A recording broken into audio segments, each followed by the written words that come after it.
There's a chart I saw recently that I can't get out of my head.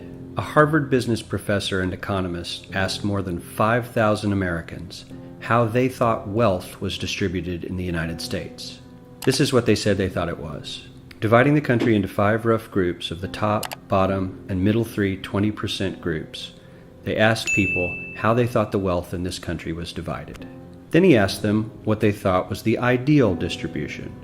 And 92%, that's at least 9 out of 10 of them, said it should be more like this.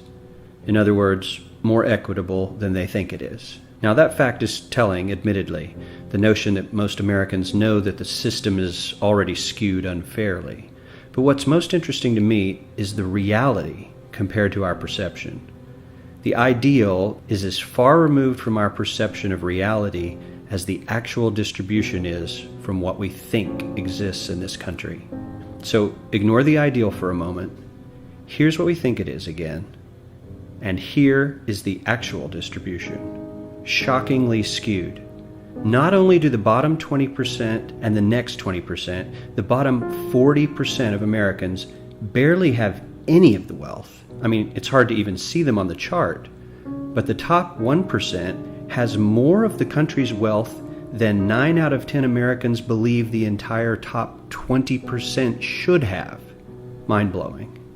But let's look at it another way, because I find this chart kind of difficult to wrap my head around. Instead, let's reduce the 311 million Americans to just a representative 100 people. Make it simple. Here they are: teachers, coaches, firefighters, construction workers, engineers, doctors, lawyers, some investment bankers, a CEO, maybe a celebrity or two. Now let's line them up according to their wealth. Poorest people on the left, wealthiest on the right, just a steady row of folks based on their net worth. We'll color code them like we did before based on which 20% quintile they fall into. Now let's reduce the total wealth of the United States, which was roughly $54 trillion in 2009, to this symbolic pile of cash. And let's distribute it among our 100 Americans. Well, here's socialism, all the wealth of the country distributed equally. We all know that won't work. We need to encourage people to work and work hard to achieve that good old American dream and keep our country moving forward. So, here's that ideal we asked everyone about. Something like this curve. This isn't too bad. We've got some incentive, as the wealthiest folks are now about 10 to 20 times better off than the poorest Americans. But hey, even the poor folks aren't actually poor, since the poverty line has stayed almost entirely off the chart. We have a super healthy middle class with a smooth transition into wealth. And yes, Republicans and Democrats alike chose this curve. 9 out of 10 people, 92%, said this was a nice, ideal distribution of America's wealth. But let's move on. This is what people think America's wealth distribution actually looks like. Not as equitable, clearly, but for me, even this still looks pretty great. Yes, the poorest 20 to 30% are starting to suffer quite a lot compared to the ideal, and the middle class is certainly struggling more than they were, while the rich and wealthy are making roughly 100 times that of the poorest Americans, and about 10 times that of the still healthy middle class. Sadly, this isn't even close to the reality. Here is the actual distribution of wealth in America. The poorest Americans don't even register.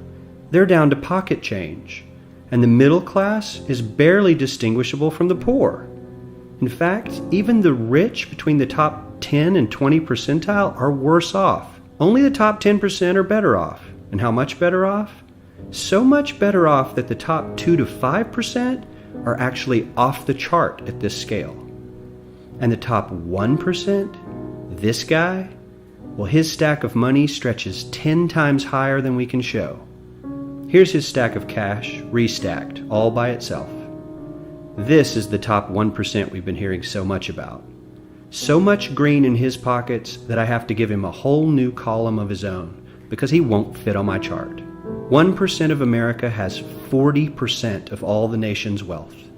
The bottom 80%, 8 out of every 10 people, or 80 out of these 100, only has 7% between them. And this has only gotten worse in the last 20 to 30 years. While the richest 1% take home almost a quarter of the national income today, in 1976 they took home only 9%, meaning their share of income has nearly tripled in the last 30 years. The top 1% own half the country's stocks, bonds, and mutual funds. The bottom 50% of Americans own only 0.5% of these investments, which means they aren't investing. They're just scraping by.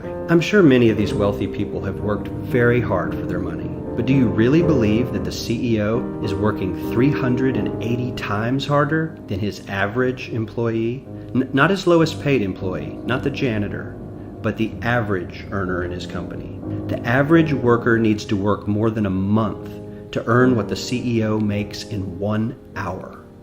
We certainly don't have to go all the way to socialism to find something that is fair for hardworking Americans. We don't even have to achieve what most of us consider might be ideal.